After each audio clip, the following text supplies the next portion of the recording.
Today's webinar, Palette of Grief After a Brain Injury, presenter Barbara Rubel.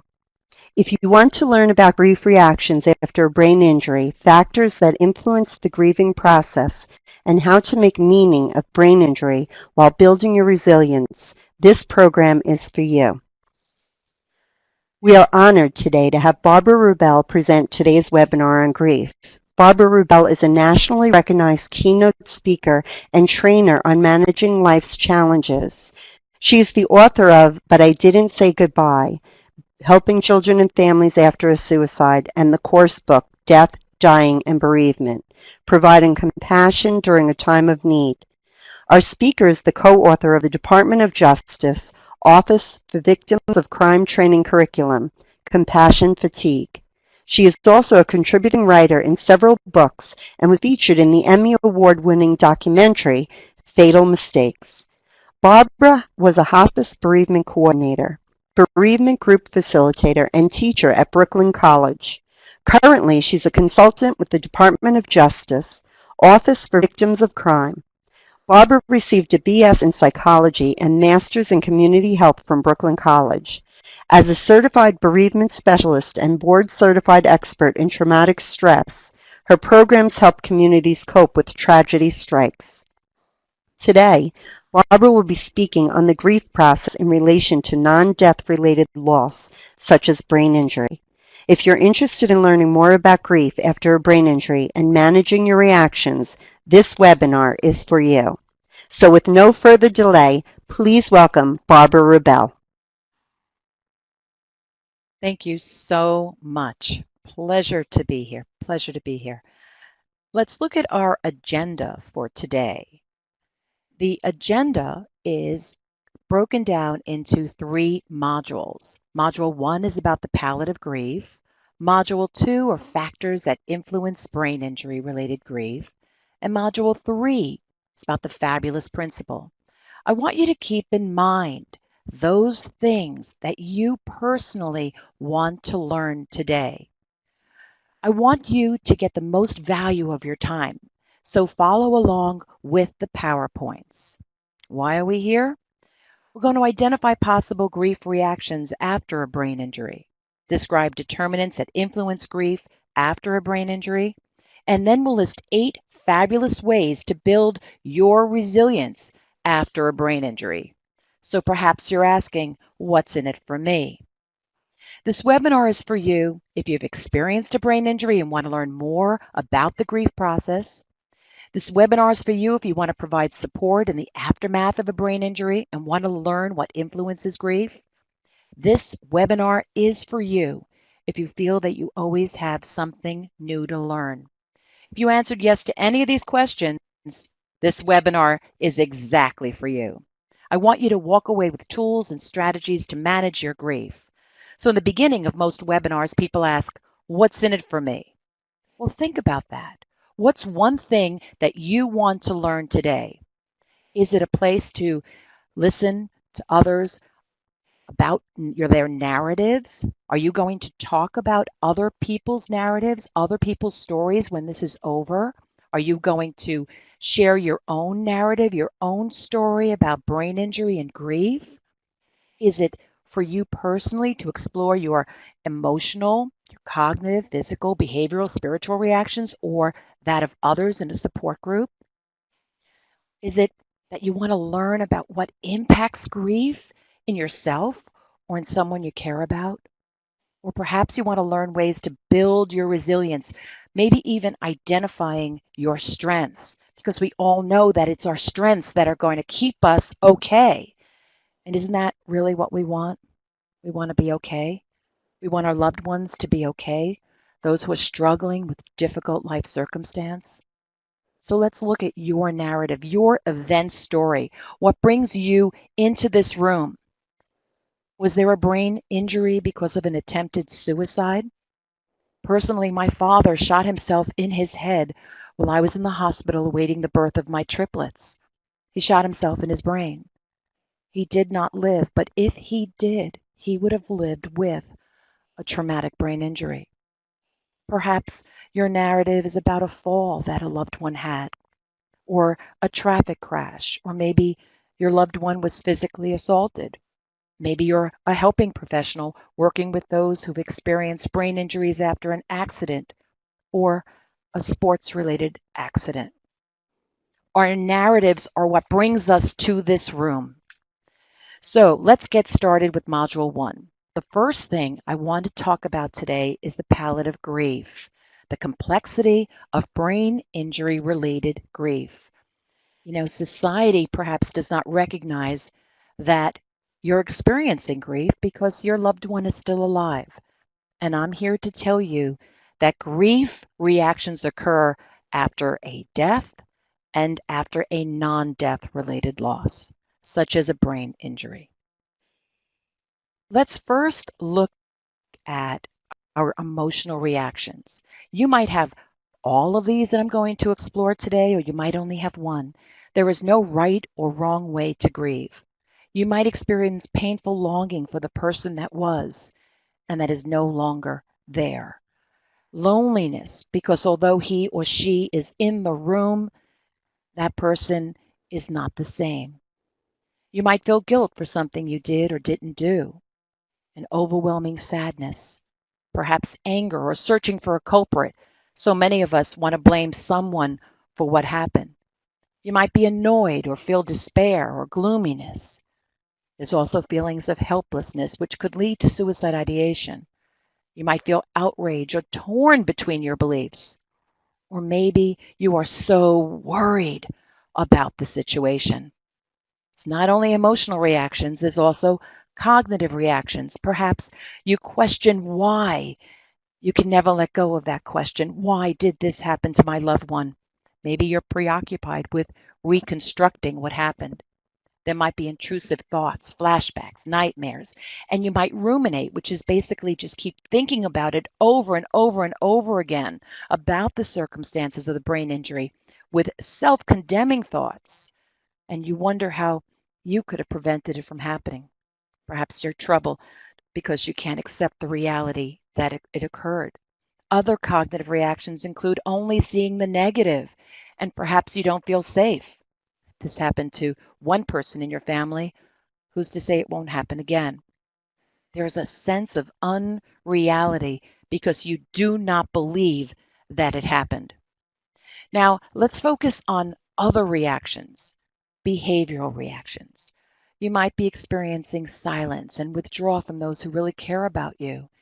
Or just the opposite. Maybe you're talking excessively about brain injury. You might be overprotective of people in your family.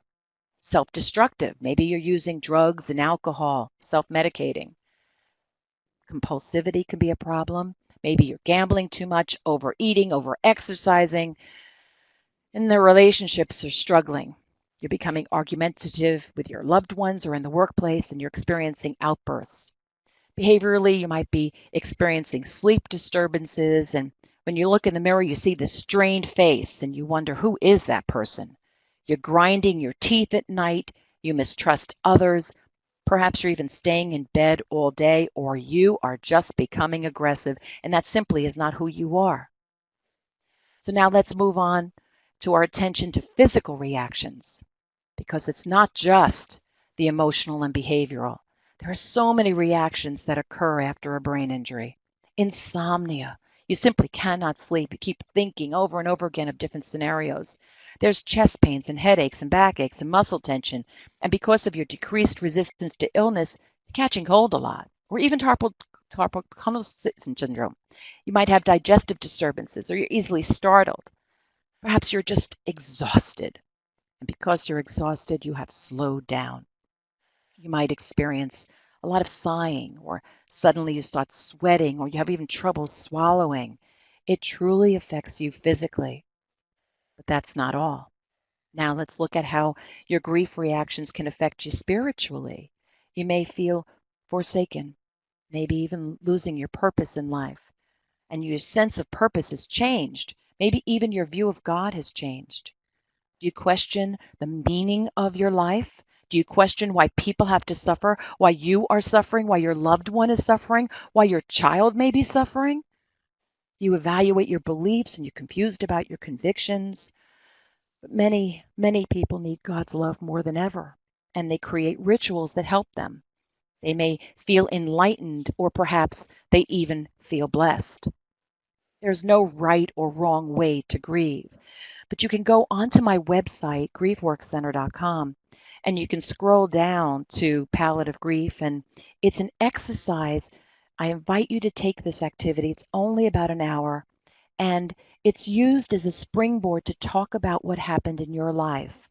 It's a self-assessment, and it's about your grief, looking at your emotional, physical, cognitive, behavioral, and spiritual reactions to your loss.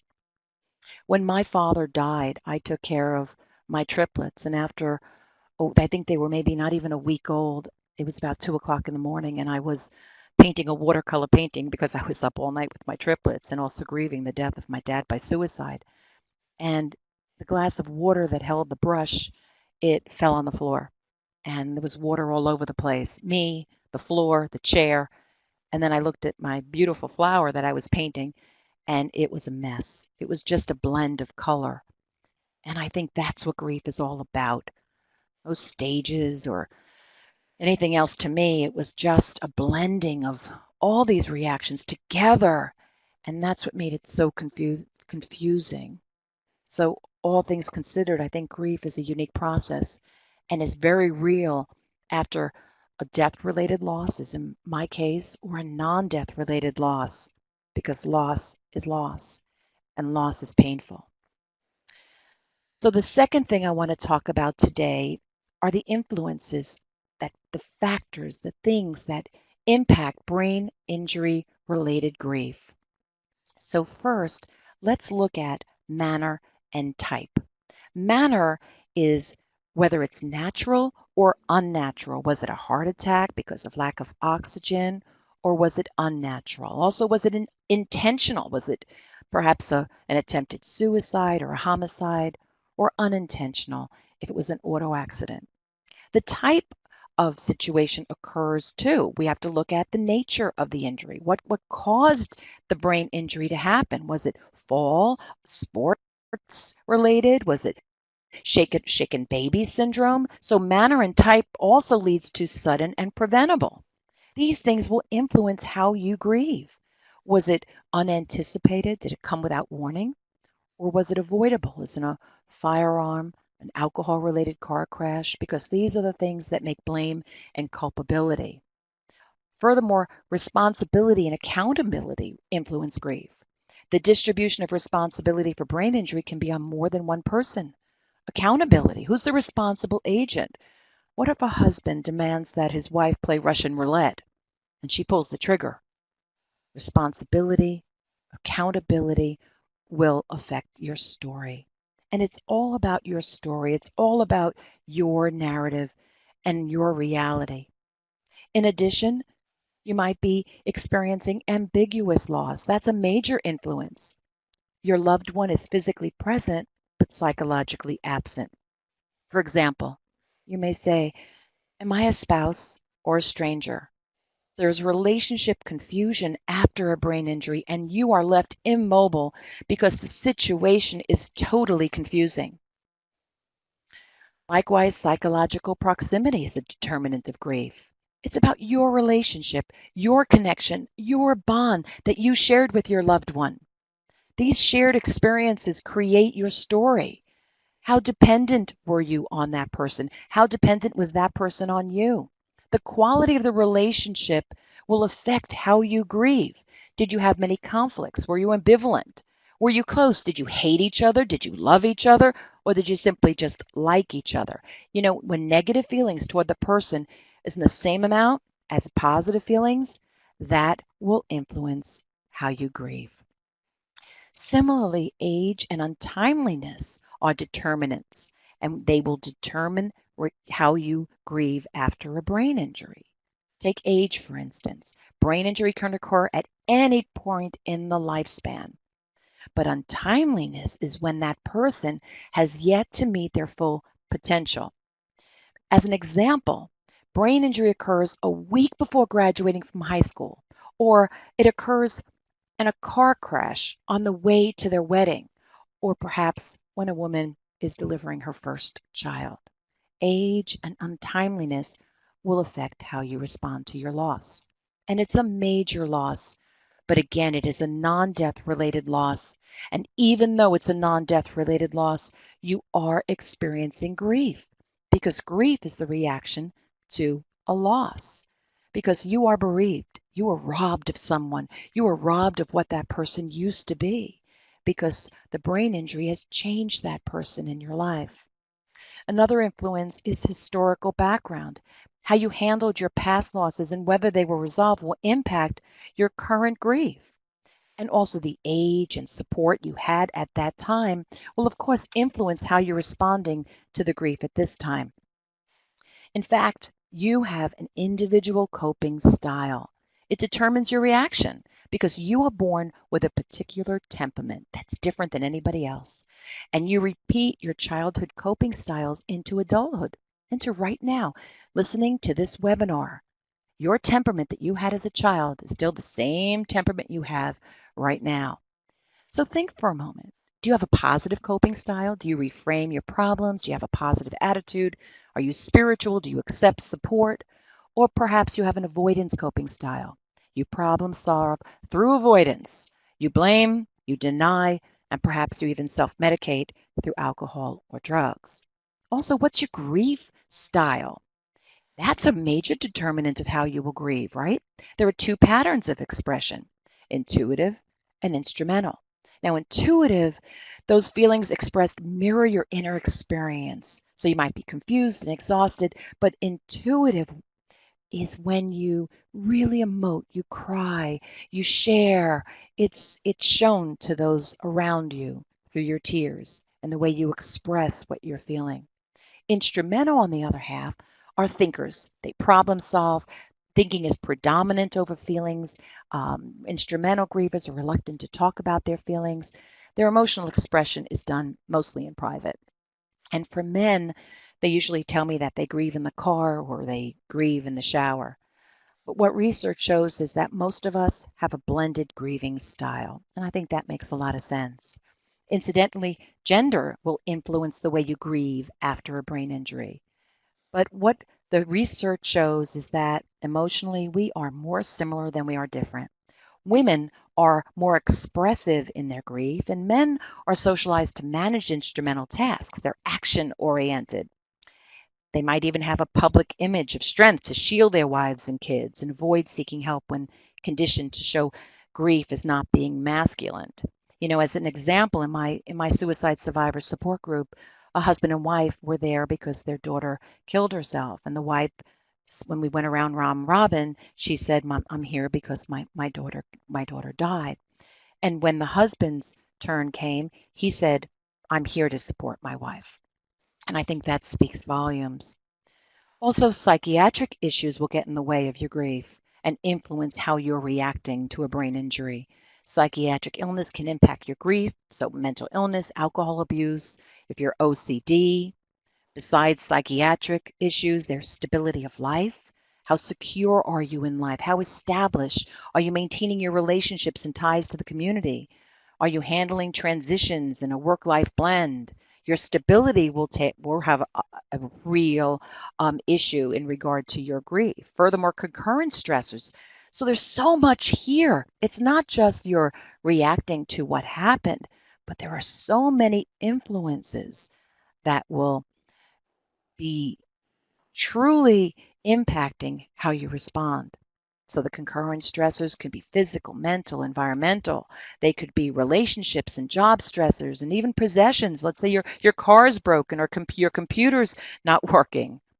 Jesse Norman said problems arise in that one has to find balance between what people need from you and what you need for yourself. How many sources of stress are in your life, and what do you need now that you're grieving this loss? There are also secondary losses. In addition, there's economic difficulties, changes in old routines,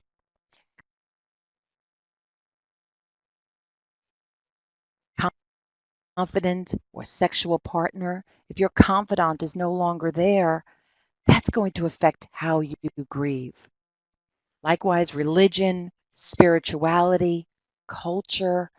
You have shared beliefs, values, practices that structure your behaviors and the way to react, the way to act, and that will influence how you grieve. Besides secondary losses and religion, spirituality, and culture, moreover, there's perceived social support and disenfranchised grief. Society may not acknowledge that there's brain injury grief. You may be denied social support because your loved one is still alive. I think that's really unfair. Loss is not or cannot be openly acknowledged, publicly mourned, or socially supported. Doga calls that disenfranchised grief. And there are unrecognized grievers. Take the spouse, for example. I'm married, but no longer have a wife. Or the child says dad is a stranger. Or for the brain injured, struggling with loss has a new reality. Actually, perceived stigma and discrimination. I'm sorry about not giving you an invite. I thought you wouldn't want to come. Or what do you mean you're exhausted? At least your husband's alive. Or I feel like I always have to explain what happened or cover it up somewhat. Stigma, the discrimination. It's just so unfair. In fact, your assumptive world is actually shattered when you experience a brain injury or someone you love experienced a brain injury. You have beliefs about the world that keep you safe and secure. Your beliefs about the world view and your sense of self are absolutely changed after a brain injury. The brain injury is an identity changing event. It disrupts your basic assumptions and your world is shattered. You get up in the morning, the radio goes off, you get into your car, you put the key in the ignition and it starts. You never think that someone you care about or yourself or someone you work with is going to experience a brain injury. My objective is to give you an overview of the influences. So think about it. Think about those influences in your own life that have changed the way you view your world, your assumptive world. So consider this. We grieve our loss after a brain injury. We have influences that affect the way we grieve, and we have to find ways to cope. All of which leads quite naturally to a discussion of the fabulous principle. And that's the third thing that I want to talk to you about. As a rule, most people are resilient. So let's look at the fabulous principle. These are practical ways to build your resilience. Flexibility, attitude, keeping your boundaries, understanding job satisfaction, laughter, optimism, being united, and self-compassion. These 8 basic elements are at the core of building your resilience. And that's my hope for today, that you do just that. Generally speaking, if you can develop resilience, you're better able to manage the stressors related to brain injury related grief. So to begin with, we look at flexibility, and that's not flexing your muscles, that's flexing your brain. That's a flexible mindset. That's about non-rigid thinking, mental agility, moving away from limiting thought patterns, changing the way you think based on the evidence. You have to brainstorm positive behaviors to deal with the problems, each individually, and check your thinking patterns for the inaccurate perceptions of the facts and replace those thoughts with precise ones.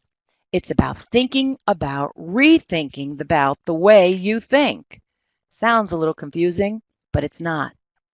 And I believe that you have certain character strengths to help you cope, to help you manage your loss, to help you deal with the pain of grief, and to build and develop your resilience while doing so.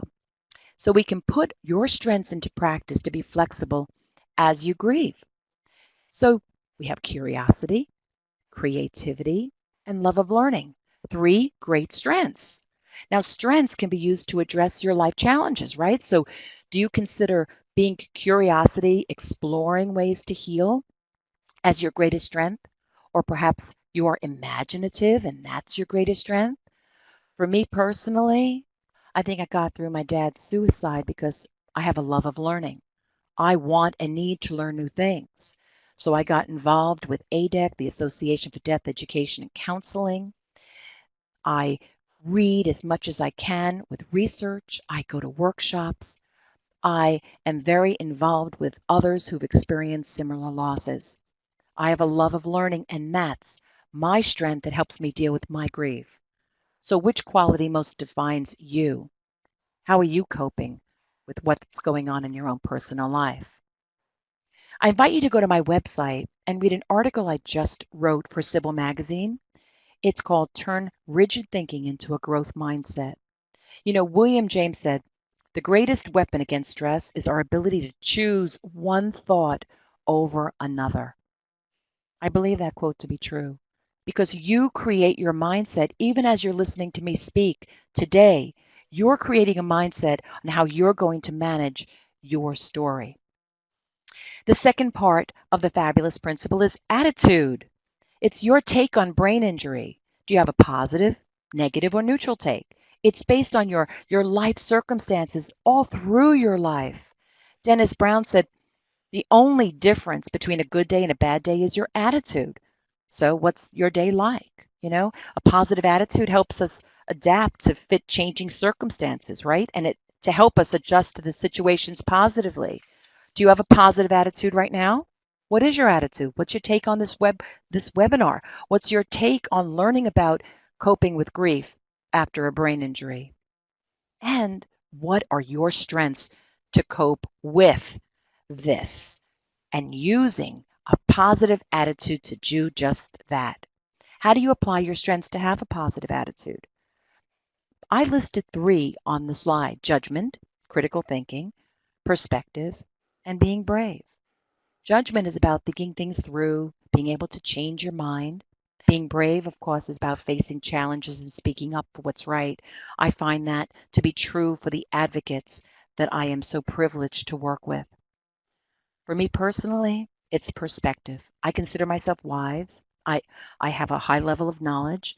I provide counsel to those who are grieving very difficult losses because I specialize for the most part in sudden violent death like suicide, homicide, car crashes, overdose, brain injury related death. Such difficult things to deal with. And I need to have a high level of knowledge to provide care in a compassionate and loving and kind way. What about you? How do you apply your strengths to have a positive attitude? What character strengths are in you? Which one defines who you are? Please remember that strengths are connected with your personal resilience. And that now moves us to boundaries, the B in fabulous. So important. Boundaries are clearly defined limit of behavior regarding duties, responsibilities, and space. They can refer to the time you spend with someone, how much money you spend, your sexual or space, your physical, your relationships. It's the ability to say no to those who ask too much of you. And you must have character strengths in place to deal with it. So what are your character strengths? Prudence. Are you careful about your choices and risks, things you may regret? Self-regulation. You have control and discipline. Or perhaps fairness. You treat everyone the same without bias. When you use your character strengths, you'll feel good about yourself. And that's my hope in reviewing these character strengths today. Because if you know where your strengths are, you will be able to cope with your grief, manage your loss, and move on in life. But perhaps move on differently because your assumptive world has been shattered. Next, I'd love to spend a few minutes reviewing understanding job satisfaction.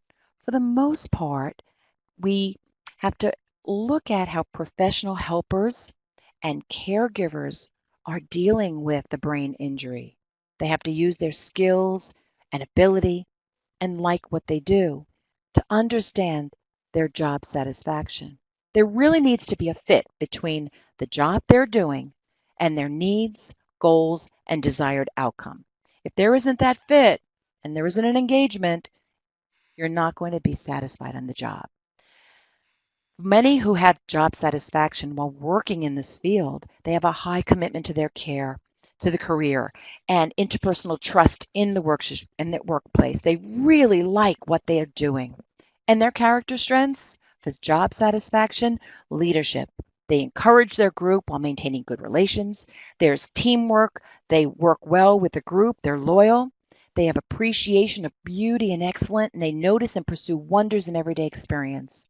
When skillfully applied, I think the character strengths will positively impact your life. I think that they can help you overcome your problems and overall enhance your well-being. And isn't that what we want? Isn't that what we need? Okay, so now let's talk about laughter. Laughter, I think it's so important. It stimulates creativity, it encourages communication, and it really buffers the stress. So you need to schedule a time to do something fun. And so many people in my workshops and in my groups say they don't have time to do anything fun. But perhaps you can attempt to take 5 minutes to do something fun and give yourself permission. Yes, give yourself permission to enjoy your life. You know, humor will help you manage all the stressors in your life. So, what tickles your funny bone? What do you find humorous? Is it stand up, like comics and jokes and stories? Is it slapstick, like physical comedy, like the Three Stooges? There are probably people who don't even know who the Three Stooges are. There's sarcastic humor, which is dark comedy, or gallows humor. Observational humor, where you just think something's funny, it's not planned, it's just funny to you. Or self-deprecating humor, you make fun of yourself. I think it's significant to know what makes you smile, what makes you laugh. Because for so many of us dealing with a difficult situation, we believe that we'll never laugh again. And I'm here to tell you that you will, or at least I hope you will. So the character strengths that you can apply to maintaining your sense of humor, playfulness, and zest. See the light side of things. Be enthusiastic. Feel alive. Zest is tied to your overall life satisfaction and a life of engagement. So we focused on flexibility, attitude, boundaries, understanding job satisfaction, and laughter. Now let's focus on optimism. At this point, I'd like to acquaint you with what this O in the fabulous principle is all about. Optimists are positive. They sometimes fail, but there is a lesson in failing. Optimists are realistic. They have sensible expectations. So are you an optimist? Are you hopeful when something good happens, you think how it could happen again and how you maybe made it happen? Are you enthusiastic? You don't feel failure because you are optimistic. Well, to be optimistic, you need some character strengths. And I put 3 together for you: perseverance, hopeful, and forgiveness. Perseverance is when you stay on purpose. You complete your tasks. You're goal directed. In spite of the challenges, you keep going. For me personally, I'm hopeful. I anticipate the best possible outcome and that I can bring it about. And I learned to be hopeful, especially when I was working as a hospice pastoral bereavement counselor for several years. I was hopeful that I'd be able to sit at the edge of the bed of my terminally ill patient and that they would have a peaceful death, or that their child would get in there in time before they took their last breath. I am hopeful for each and every one of us that we'll survive whatever it is we're going through. Another character strength, though, in being optimistic is forgiveness, accepting the flaws in others and maybe even giving another person a second chance. Then there's being united. This is so important. This brings us to the 7th feature of the fabulous principle, the U in fabulous. I believe that we all need someone or something. You know, in my support groups, many people share that their supportive network is their dog or their cat or their ferret, besides their friends, their family, their faith community, or even peer support in the support groups. It doesn't really matter.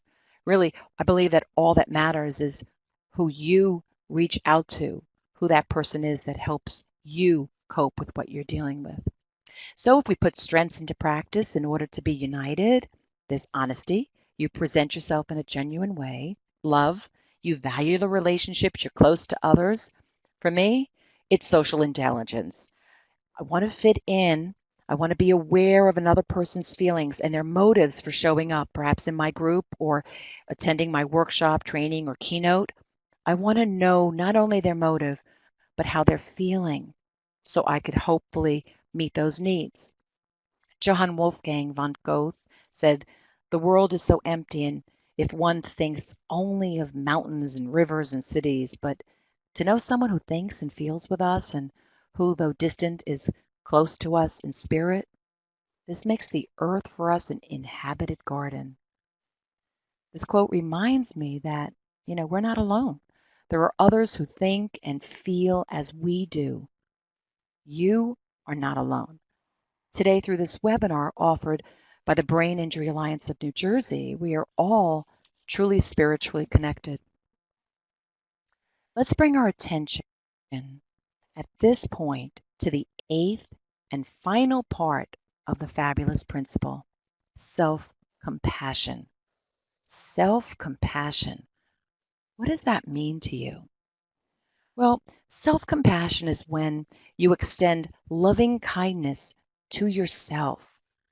Your self-knowledge, you acknowledge the personal distress you're feeling because someone you care about has experienced a brain injury. And you keep things in perspective and your emotions in balance. You try not to become overwhelmed so you can go on in life. Compassion is when you care for others. It's a shared humanity. But how do you show your self-compassion? What do you do? Do you perhaps start your day with a plan? Maybe you have a small to-do list. Maybe you're mindful throughout the day. You pay attention to what you're thinking, what you're feeling, how you're behaving. Many people have shared that they declutter their life. They have too much going on, and so they've given up some groups, they've given up some things. It helps them. Perhaps they take time for themselves. Take time for themselves. Sometimes that's hard to do, especially if you're the sandwich generation and you're there for your mom and your dad and your kids and perhaps a brain injured loved one. But try to be self-compassionate and do so by focusing in on your character strengths. Now, we focused in on these character strengths with the FABULO, so why not the S, the self-compassion? So applying your strengths to be self-compassionate, spirituality, humility, and kindness. I love these strengths. To have faith, a higher purpose, finding meaning in the universe, and humility, you're just as special as anyone else, and being kind, helping, caring for others and self. So, which quality most defines you? Which quality do you lean upon as you explore your grief, as you explore your reactions to loss, as you explore your reactions to this non-death related loss that perhaps in society isn't even being acknowledged? Ralph Waldo Emerson said that what lies behind us and what lies before us are tiny matters compared to what lies within us. What lies within you? I think when you look at that and you understand it, you might grow from the experience of loss. So now let's turn to the next point I'd like to discuss today, post-traumatic growth. These are positive thoughts, effortful rumination by focusing on your strengths. Positive psychological change due to a struggle with difficult circumstances. Being optimistic because optimism is positively associated with post-traumatic growth. So as an example, I'm grateful that I can take something so negative and make it into a positive. Can you do that? Are you grateful at this point in your life that you can take something so negative and make it into a positive? I have with my father's suicide while I was pregnant with triplets. I got involved with the American Foundation for Suicide Prevention and then the American Association of Suicidology. I ran support groups for suicide survivors, wrote books for survivors. I became so enmeshed in the world of suicide postvention. And that helped me to grow. That helped me to find meaning in my dad's death. So we can find meaning, we can grow from our experience in a death-related loss or a non-death related loss. So perhaps you can think at this moment, have you experienced any post-traumatic growth because of the brain injury? Do you think that's even possible? When I speak to people in my groups about post-traumatic growth, many share there's no growth. They share absolutely not. I've experienced no post-traumatic growth. My life is miserable. My life is over. And then there are others in the group that share how they have grown from the experience and how they've changed other lives because of what happened to them. So, what about you? Let's look now at meaning making and narratives. How you adapt to the brain injury by making meaning. Making meaning. See, meaning is found through cultural beliefs, rituals, and roles. You have an injury narrative where I have a death narrative or a suicide narrative. You have an injury narrative. And with that injury narrative, are you able to find meaning in your story, meaning in your narrative? And are you weaving the brain injury narrative into the overall story of your life? You see, the two most important days in your life are the day you were born and the day you find out why. That's a quote by Mark Twain. So the two most important days in your life are the day you're born and the day you find out why. Why do you think you were born? Why do you think you're going through your grief the way you're going through it? Have you found meaning in the brain injury? Now, in making meaning of a brain injury, you can look at positive meaning making, where your life is worth living, you've accepted what happened, you have greater spirituality, maybe you become an advocate for others who experienced the same type of non-death related loss, maybe your family bonds are even stronger than they ever were before. Or, on the other half, have you experienced negative meaning making? You really believe that there's stigma and you've lost your identity and you're experiencing regret. There's no right or wrong in how you make meaning out of your brain injury. You can either experience a positive meaning making, negative meaning making, or no meaning at all. What I meant to do today was to focus on grief and the aftermath, and perhaps offer some suggestions on how to cope using your own strengths, because each and every one of us will respond to grief in our own way.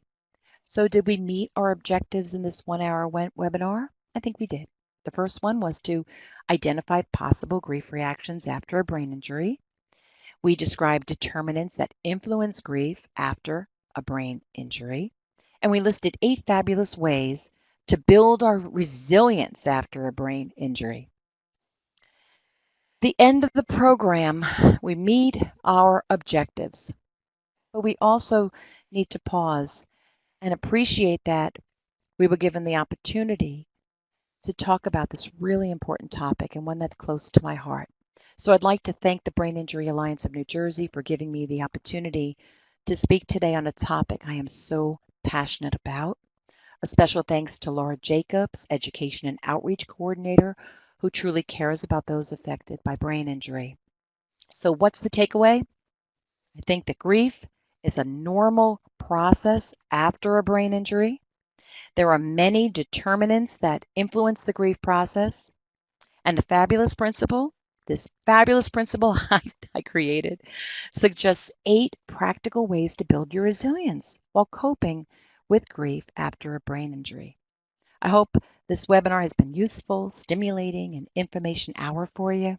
I hope you now understand perhaps about grief reactions, influences in building resilience to manage brain injury related grief. And I hope that you take the time to reach out to me. My website is griefworkcenter.com. My email is griefwork@aol.com. You could reach out to me on LinkedIn or Facebook or Twitter. You know, Edward Schneidman said, when you listen for the pain, hurt, and fear in people, it's always there. And when people sense you doing that with no other motive than to alleviate all of those, they will lower their walls and reveal them to you. I hope you find someone who will listen to you. I hope you find someone that will listen for the pain and the hurt and the fear, and that you personally will lower your walls and reveal your pain so that you can find some help, that you can find some peace, because that's what it's all about. Now, perhaps some of you have questions. If you have questions, then I invite you to share them with me. But I have a question. How do you think telling your story shapes your reality? What positive theme do you continue to see woven through your own narrative? What's the big takeaway in how you talk to yourself about your narrative? Before I came here today, I shared with a couple of people that I was going to be asking questions. And one person said to me, "Does grief ever end, Barbara?" I'll tell you, I don't know about that. I think grief is a forever process. There's a saying, the only people that think there's a time limit for grief have never lost a piece of their heart. I think we've all lost a piece of our heart when we grieve. It's ebbing and flowing. I think there's upsurges of grief where all of a sudden you're tearful and you drop to your knees. But for the most part, grief is a lifelong process that lessens in time, but is still very difficult because we cared about a person that's no longer there the way we knew them.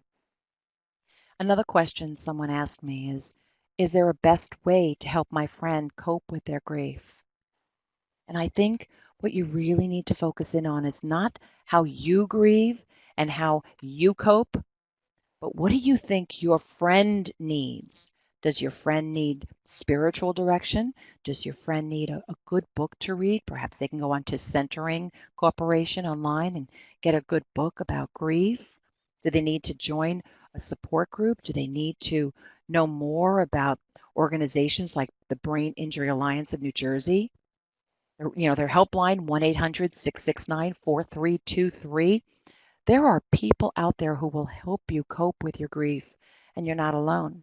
I like Themis Davis's quote. I'm not sure if you attendees are familiar with this, but she said, when someone is going through a storm, your silent presence is more powerful than a million empty words.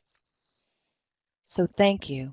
Thank you for being here today and listening to me and being a part of this webinar. Barbara, thank you. We have a few more questions that have come in. One was asked, at being as a family friend of a family that has sustained a brain injury, in what ways or how can we Very help similar needs while they're going through and that be grieving comfortable with period? the Is there anything we silence can do? as he or she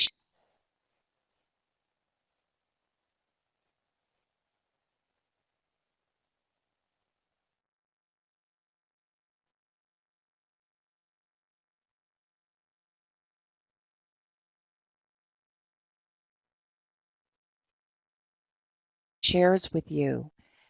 Go back to the way they coped with things in the past. Did they rely on their priest, their pastor, their rabbi for past related losses? Did they keep themselves busy? What did they do in the past? And so I would invite you to ask that question. I would say to my friend, this is really a tough situation, and I see you're coping, and I'm here for you. In Throughout your life, you've experienced other types of traumas and losses and grief. How have you coped in the past? What helped you cope? And they might say, it was it was my best friend. I could never have got it through without my best friend. Or, wow, I went to Barnes& Noble and picked up a book about loss. That author really helped me. So there's no right or wrong way in helping your friend. The only right way is listening to their narrative, listen to how they explore their story, and then going from there. Because they might be sharing their loss through metaphor. So I invite you to listen for the metaphor. Are they saying they feel like they're on a roller coaster ride, or their feet are stuck in quicksand, or that they can't breathe? So listen for the metaphor and help them breathe and help them ride that motorcycle or the roller coaster or the car that's going at 150 miles an hour. Just be present for them. So many people are fearful of helping their friends because they're afraid of saying the wrong thing or doing the wrong thing, but just show up. As a bereavement coordinator for many years, I would just show up and wouldn't say a word. Yet afterwards, people would say, wow, thank you so much for all you did. And I did nothing but stay in the silence with someone who's experiencing great pain. So perhaps just showing up for your friend is a good start.